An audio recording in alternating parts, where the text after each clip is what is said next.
Okay, good morning and thanks for joining us here for this chat with one of our clients at Teachers Mutual Bank. For those who don't know me, my name's Matthew Cunneen. I'm the Head of Data and Analytics at Decision Inc. Australia, previously known as ABM Systems, but now rebranded as Decision Inc.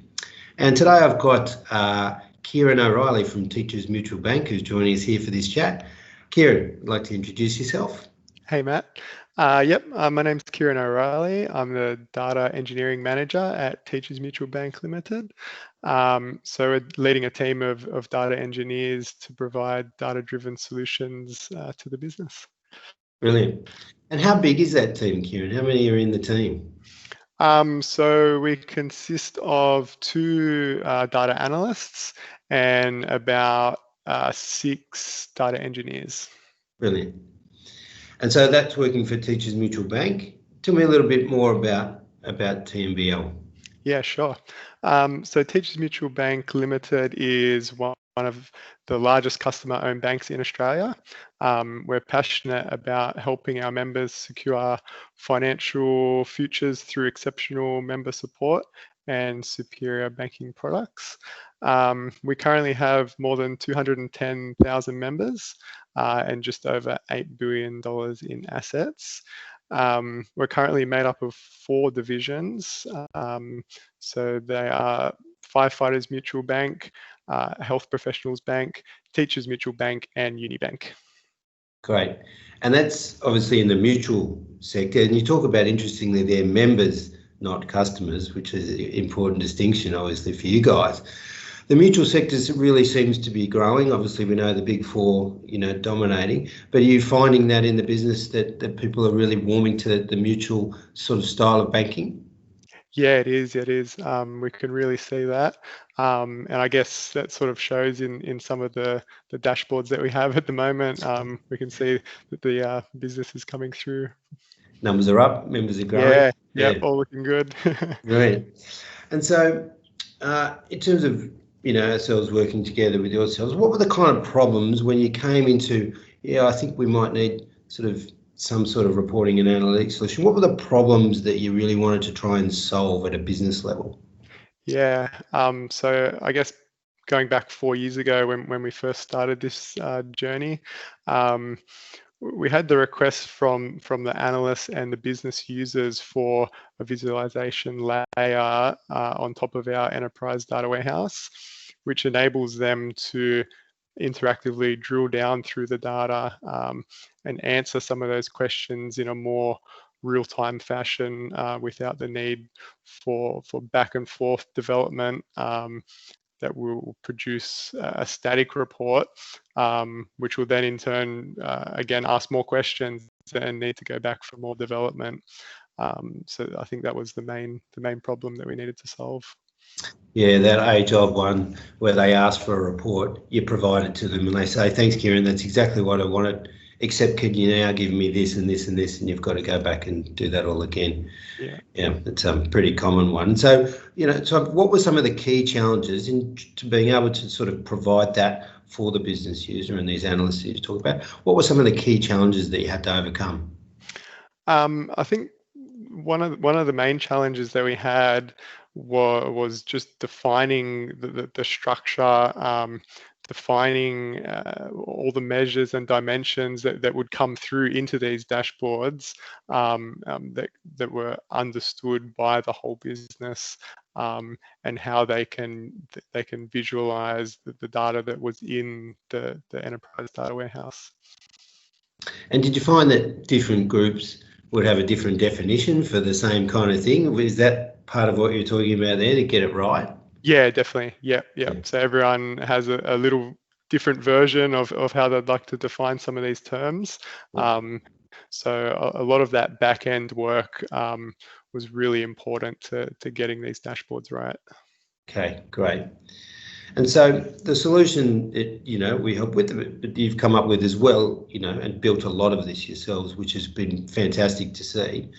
How do you think that this really addresses, the problem? Yeah, so I think it really solves a problem by allowing our management and executive team to answer those business questions as they require them, because this data is available to them on the next day. There's no need for that development cycle to happen each time they have a new question. And I guess an example of that is, at the moment, we're using nPrint to send out our board reports, which come off the back of the dashboards.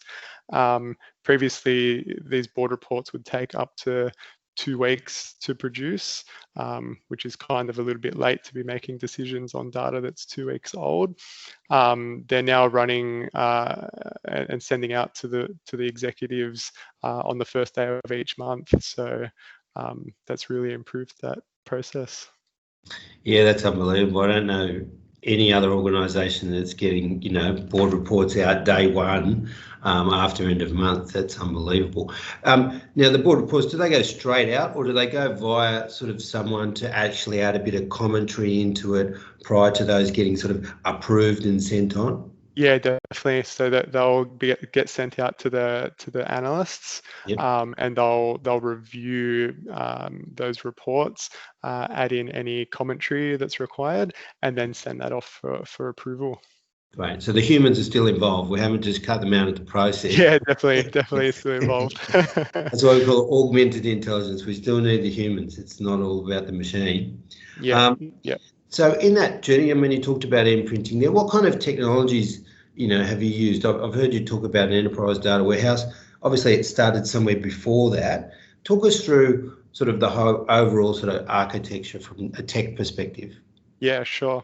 So we have our core banking system that we've set up some extracts, some in-house built extracts that extract the data out of our core banking system. What's that called? Ultrax. That's our Ultrax system. We then import that into our SQL data warehouse.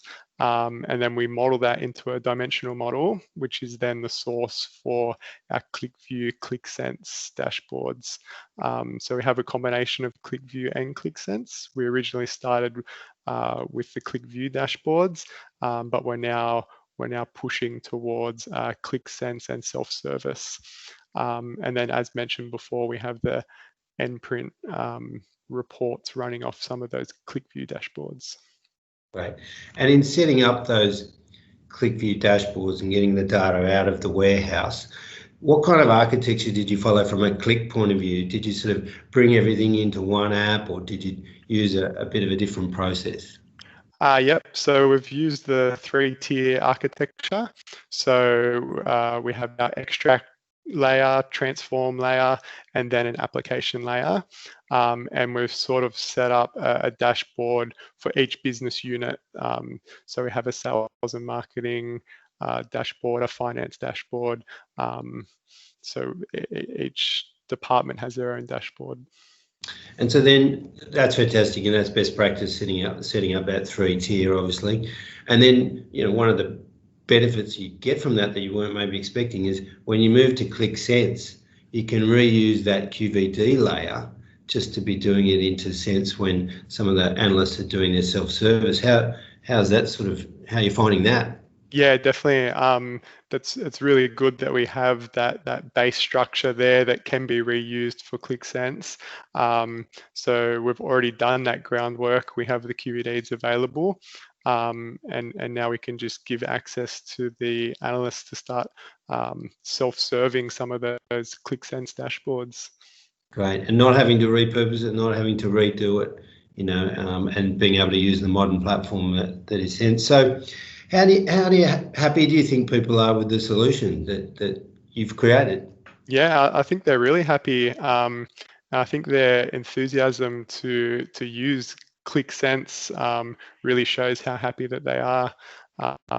They're getting in there, they're building their own dashboards, and we've had great feedback from both the analysts, the business users, and also from the management how useful these dashboards really are.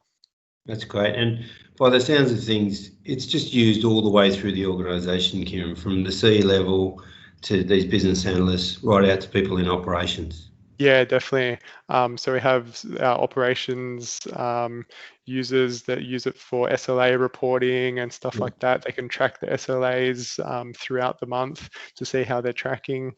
And then at a higher level, we have our executive and managers just with that overall view that they can see how they're tracking towards their targets and things like that. Brilliant.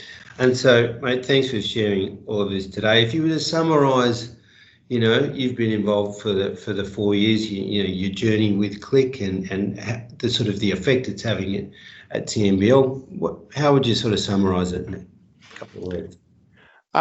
Yeah, I'd say it's really great. Just enabling your business users and the management to be able to make those decisions in a short amount of time and not having to wait a few weeks to get that data to make a decision really has a positive impact on our business. Yeah, that's brilliant. Well, congratulations to you, Kieran. Congratulations to Teachers Mutual Bank. It's a great story. It's one that we've really loved being a part of along the way. Thanks very much for sharing your journey with us too today. I'm sure everybody out there has really enjoyed hearing from you. Thanks again, mate. Thanks a lot, mate. Thanks a lot. Thanks for all your support as well. Cheers.